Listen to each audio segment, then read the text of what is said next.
Today's discussion will be kind of dark, so you better be warned, although you might already have been appropriately warned by the title of this video. You already know that it's in this video we're going to be talking a little bit about, or more than a little bit, about depression.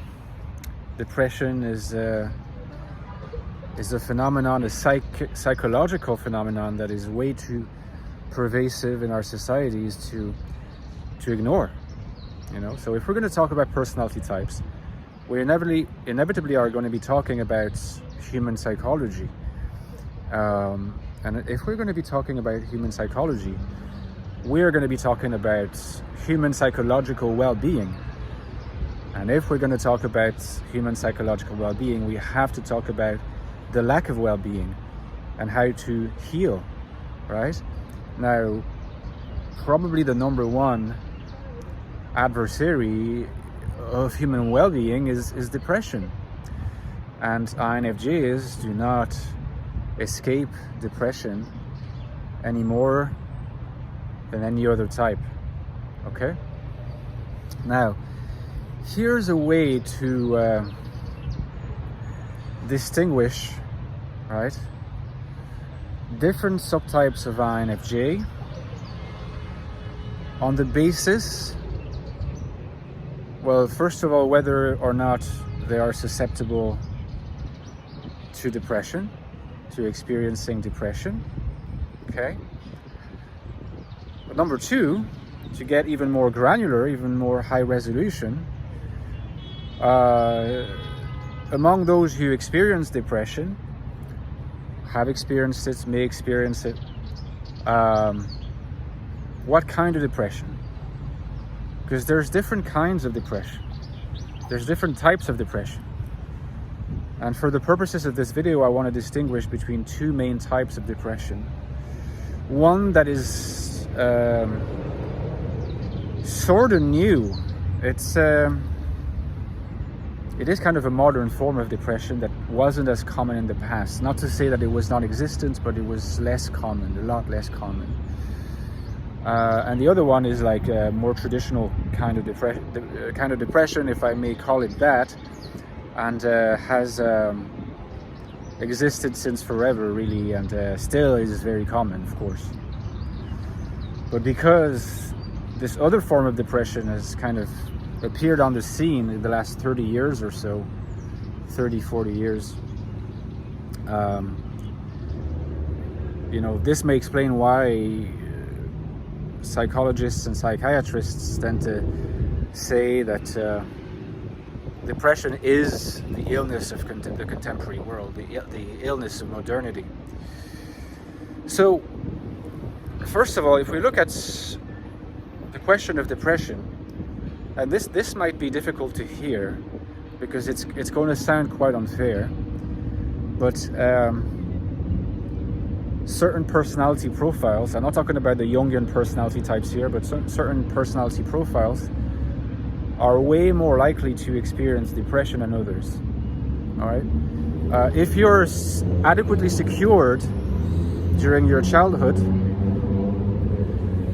if you develop the foundation of a strongly built ego, if you have secure attachment, and if you have not experienced very traumatic experiences in childhood, it's not that likely that you'll ever experience depression. That's not to say that you won't experience great sadness, that you won't experience distress, that you won't be going through extremely difficult episodes. You will. Depression is something else. I mean, depression is not just about sadness, right? It's almost like a giving up of the entire psychological mechanism. And again, if you're a secured INFJ, you're probably never going to experience depression. You'll experience those other things, but not depression. If you are a spiritualized INFJ,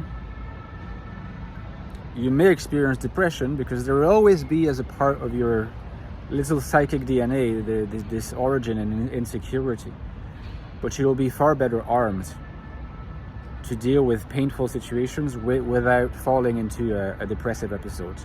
Another way of putting it is that to the extent that a spiritualized INFJ experiences depression, it's more likely to be in reaction to a particular event and to only be temporary rather than chronic. Chronic depression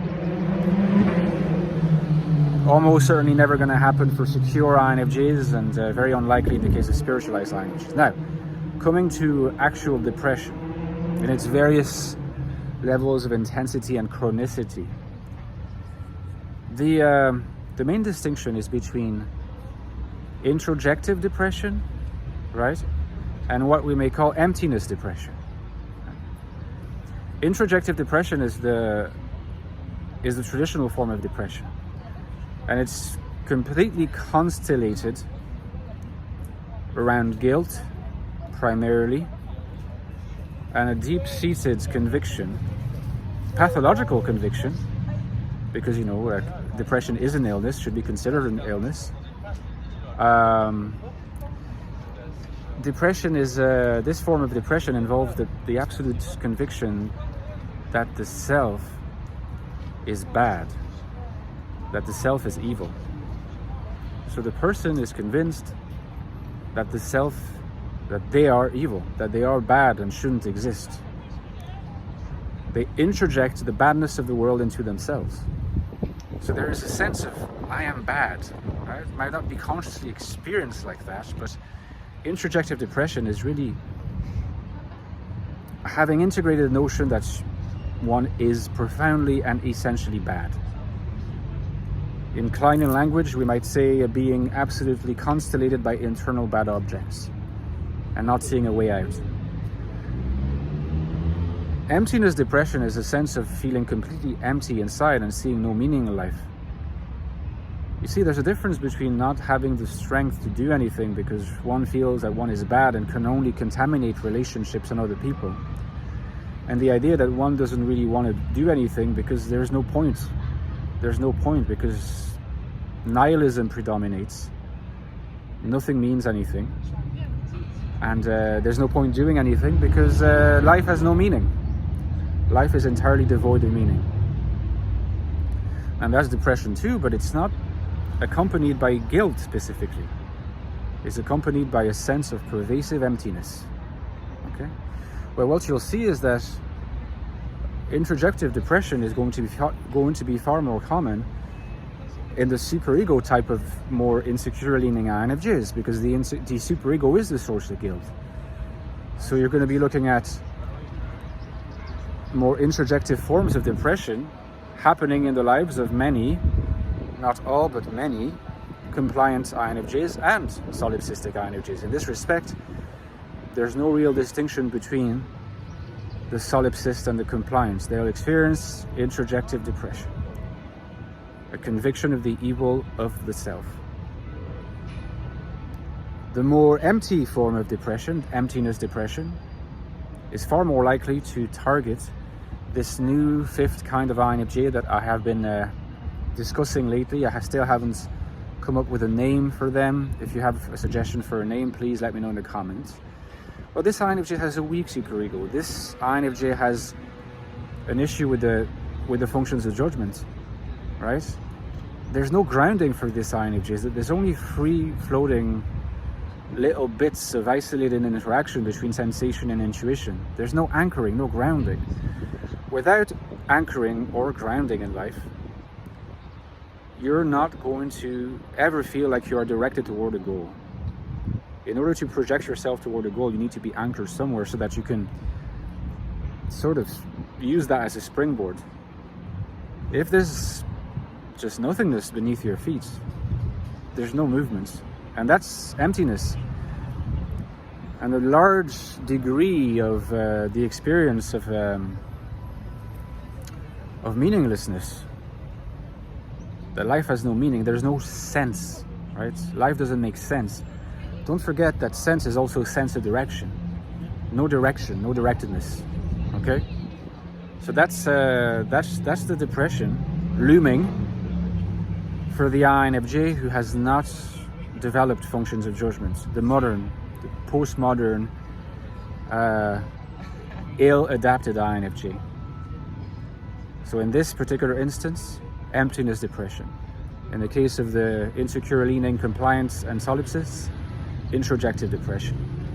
In the case of the spiritualized INFJ, either no depression, no susceptibility, or only episodic depression. In the case of the secure INFJ, probably a near invulnerability to depression. Let me know in the comments what you thought, guys. Give me a like if you enjoyed the video. Don't forget, I wrote 2 books on the INFJ personality. The first book that I wrote is called the Ecstatic Soul, a new look at the INFJ personality, which is to this day the deepest look into the mind of the INFJ, what it's like to be an INFJ and think like an INFJ, as well as its sequel, The Infinite Soul, which looks at the INFJ in the world. The world is often seen as hostile by INFJs, and this book argues that INFJs can find happiness, purpose, and value in this world, but there's ways about it. If you want to know more, check the first link below. INFJ Life in a Modern World is the title of the book.